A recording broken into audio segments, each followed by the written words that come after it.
ದರ್ಶನ್ ಭವಿಷ್ಯದ ಬಗ್ಗೆ ಕೇಳಿದ್ದೀರಿ ನೀವು.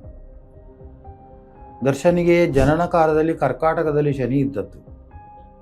ಯಾವಾಗ ಕುಂಭರಾಶಿಗೆ ಶನಿ ಪ್ರವೇಶ ಮಾಡಿದನು 2025 ನವಂಬರ್ವರೆಗೆ ಒಂದು ಪ್ರಭಾವ ಇತ್ತು.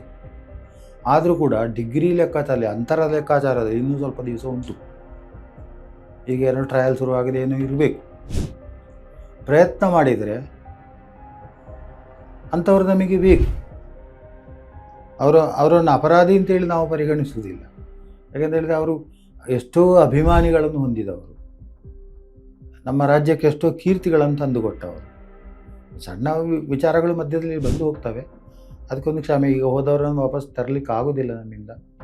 ಅದಕ್ಕೆ ಪರ್ಯಾಯ ವ್ಯವಸ್ಥೆಗಳು, ಇಂಥ ಚಿಂತನೆಗಳನ್ನೆಲ್ಲ ಮಾಡಿದರೆ ದರ್ಶನ ಬರಲಿಕ್ಕೆ ಸಾಧ್ಯತೆ ಉಂಟು, ಹೊರಗೆ ಬರಲಿಕ್ಕೆ ಸಾಧ್ಯತೆ ಉಂಟು. ಆದರೂ ಕೂಡ ಚಂದ್ರಾಷ್ಟಮದ ಗುರು ಅವರಿಗೆ ದಶೆ, ಆಗ ಒಂದು ರೀತಿಯ ಸಂಕಟಗಳು, ನೋವುಗಳು ಇದ್ದೇ ಇರ್ತವೆ. ಇಂಥದ್ದೆಲ್ಲ ಸಮಸ್ಯೆಗಳು ಬರ್ಬೋದು. ಸೊ ಇದೆಲ್ಲ ಮುಂದಿನ ಅವರ ಭವಿಷ್ಯಗಳು. ಅಂತೂ ಈವರೆಗೆ ಬಂದಂತಹ ಸಂಕಟಗಳಿಂದ ಸ್ವಲ್ಪ ಕಡಿಮೆ ಆಗ್ತದೆ, ಸಂಕಟಗಳು ಕಡಿಮೆ ಆಗ್ತದೆ ಅಂತ. ಲೇಟೆಸ್ಟ್ ಹಾಗೂ ಇಂಟ್ರೆಸ್ಟಿಂಗ್ ಸುದ್ದಿಗಳಿಗಾಗಿ ಬಾಸ್ ಟಿವಿ ಕನ್ನಡ ಚಾನೆಲ್ನ ಸಬ್ಸ್ಕ್ರೈಬ್ ಮಾಡಿ. ಹಾಗೆಯೇ ಬೆಲ್ ಐಕಾನ್ ಪ್ರೆಸ್ ಮಾಡಿ. ಇದರ ಜೊತೆಗೆ ಫೇಸ್ಬುಕ್, ಇನ್ಸ್ಟಾಗ್ರಾಮ್, ಎಕ್ಸ್ನಲ್ಲೂ ಮಿಸ್ ಮಾಡದೆ ಫಾಲೋ ಮಾಡಿ.